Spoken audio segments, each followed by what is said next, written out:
تیسری چیز جو بڑا فتنہ ہمارے دور میں پھیل گیا ہے وہ فتنہ یہ ہے کہ آزادی چاہیے جانوروں جیسی اور زندگی چاہیے انسانوں جیسی.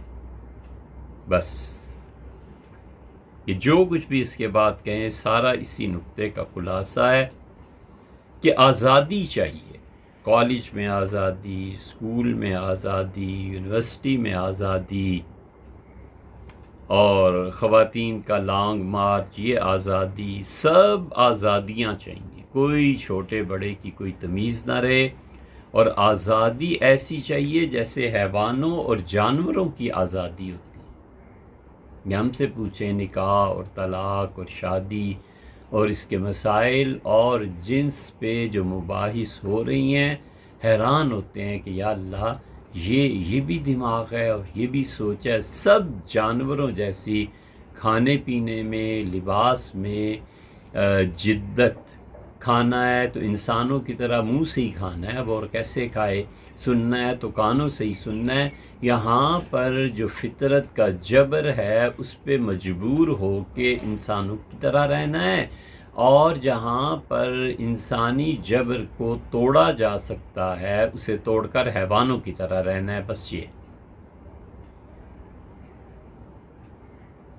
اسی وجہ سے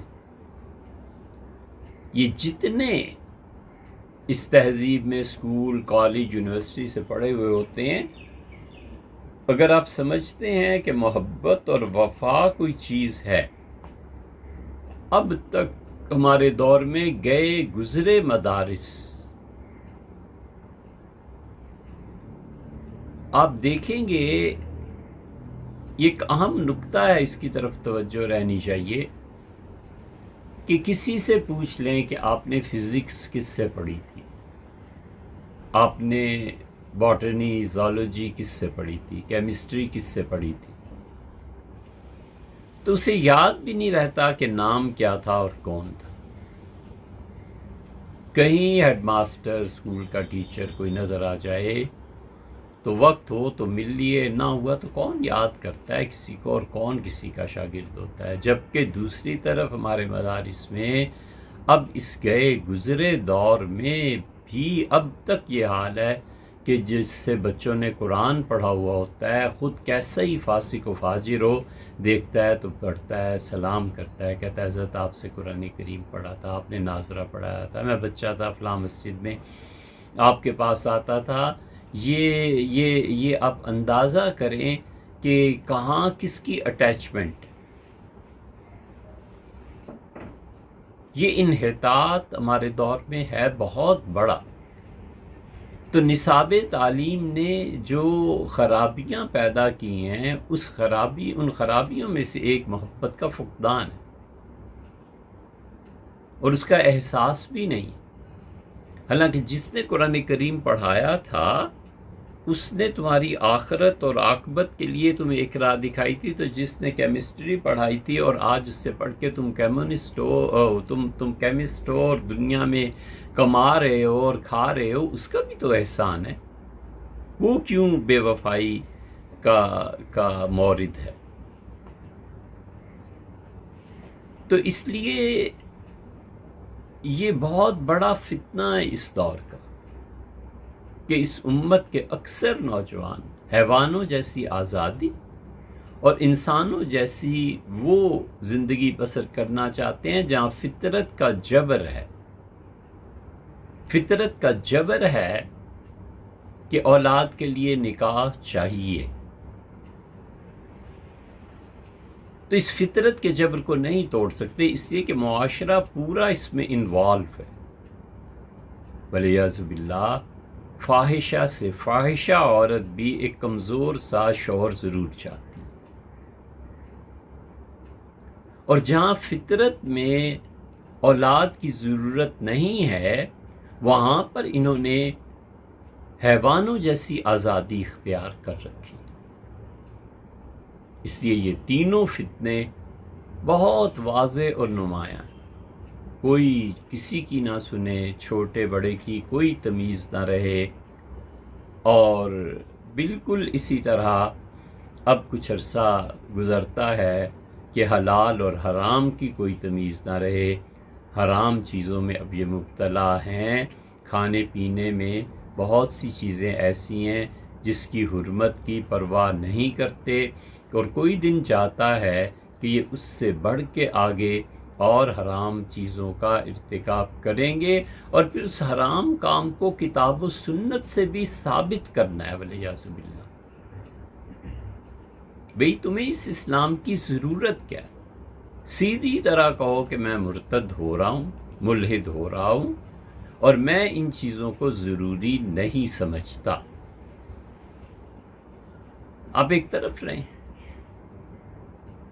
الحاد بھی اور اس کو کتاب و سنت سے ثابت کرنا، یہ تو ابو جہل کو بھی نہیں سوجا، پکا کافر تھا، بدر میں مارا گیا۔